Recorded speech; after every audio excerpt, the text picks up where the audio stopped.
Exactly 1 month ago, the two prosecutors leading the Manhattan District Attorney's investigation into Donald Trump and his business practices abruptly resigned. Those two prosecutors had been leading a case that was centered around the allegation that Trump was inflating the value of his assets in order to obtain favorable loans from banks. And by all accounts, it was an investigation that appeared to be gaining momentum. But according to the reporting at the time, those two very high-profile prosecutors resigned after the newly elected DA, tasked with overseeing the case, quote, indicated that he had doubts about moving forward with the case against Trump. Now, tonight, the New York Times has published the resignation letter from one of those prosecutors, and it is remarkable.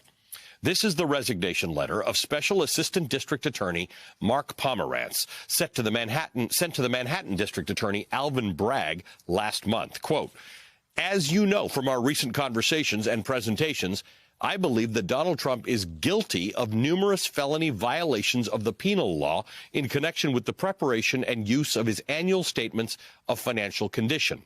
The team that has been investigating Mr. Trump harbors no doubt about whether he committed crimes. He did.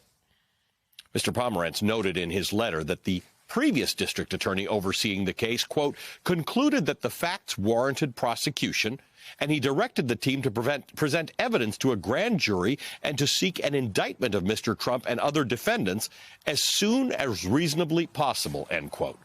The letter then explained that the current district attorney, Alvin Bragg, decided not to seek criminal charges, at least not yet, and that the investigation has been suspended indefinitely. While Mr. Pomerantz did not question the district attorney's authority in making his decision or his sincerity in believing that it was the right call, he argues in the letter that, quote, a decision made in good faith may nevertheless be wrong. I believe that your decision not to prosecute Donald Trump now and on the existing record is misguided and completely contrary to the public interest, end quote. He continues, we believe that the prosecution would prevail if charges were brought and the matter were tried to an impartial jury. Whatever the risks of bringing the case may be, I am convinced that a failure to prosecute will pose much greater risk in terms of public confidence in the fair administration of justice.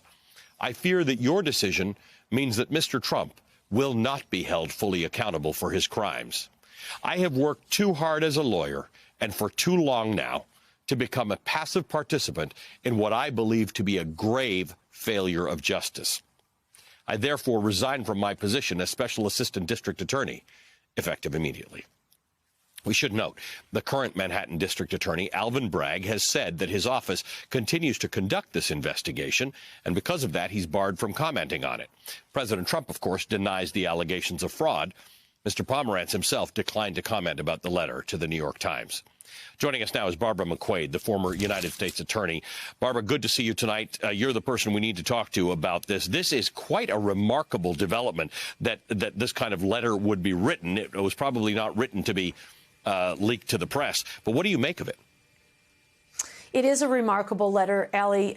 You know, when these two prosecutors resigned abruptly as they did, I think most of us speculated that there was a difference of opinion as to the merits of this case, and that they were leaving because Alvin Bragg had said that although the investigation was continuing, we know that the grand jury activity had abated. And so we knew that they were unhappy with the direction of the case. And now we see why. Although I'm not sure I agree with you that this wasn't written to be leaked to the press.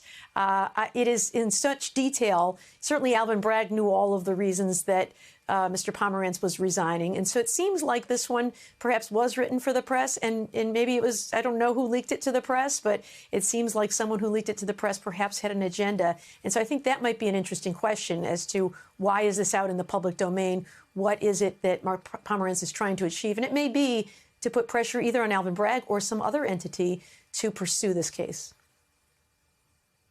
Well, let's explore that a little bit, because in the letter, he talks about this being a failure of the justice system. He doesn't want to be party to that. He says that the risks of prosecuting or of not prosecuting are greater than the risks of prosecuting. So tell me, in the system, inside the system, this gets leaked, puts Alvin Bragg on his back feet. What exactly could happen as a result of this? Well, I suppose, Alvin Bragg is an elected official, that he might feel political pressure to go forward. When people say, even your own very skilled, very experienced prosecutors are telling you you have this case, you can't be too skittish. Now, you'll note there's nothing in the letter that accuses him of, misconduct or corruption or anything like that, just that they have a difference of opinion. But that Mr. Pomerantz is absolutely convinced, as well as his colleagues, that there is a crime here, and that not only can it be brought, but it should be brought. And so I suppose one goal for leaking this letter would be to put public pressure as an elected official on Alvin Bragg to take this step. I think it's also important to note, Ellie, that reasonable minds can disagree about whether charges should be brought. There are certain kinds of crimes that are very obvious to us. A bank robbery. We see the crime happen. We know the crime happened. The only question for trial really is whether this is the right defendant, whether this is the person who did it. In these fraud cases, it's much more challenging, because what it usually comes down to is knowledge and fraudulent intent. And unless a person confesses to you, that evidence is never going to be crystal clear. And so people will disagree as to how much is enough. How much inference are we going to ask a jury to make to conclude that, in this case, Donald Trump did know that these statements were false and lies? And so it may be that Alvin Bragg wants to amass more evidence before he's willing to get there. But what Mr. Pomerantz seems to be saying is, we've got all the evidence we're ever going to have. It's not going to get better. In fact, it's going to get worse as time passes, and now's the time to file this case. And so perhaps he's saying, if you won't, then perhaps the Southern District of New York will take note, or perhaps you could request that the Attorney General's office, the State Attorney General's office, get a referral and come in and take this case off your hands if you won't do it.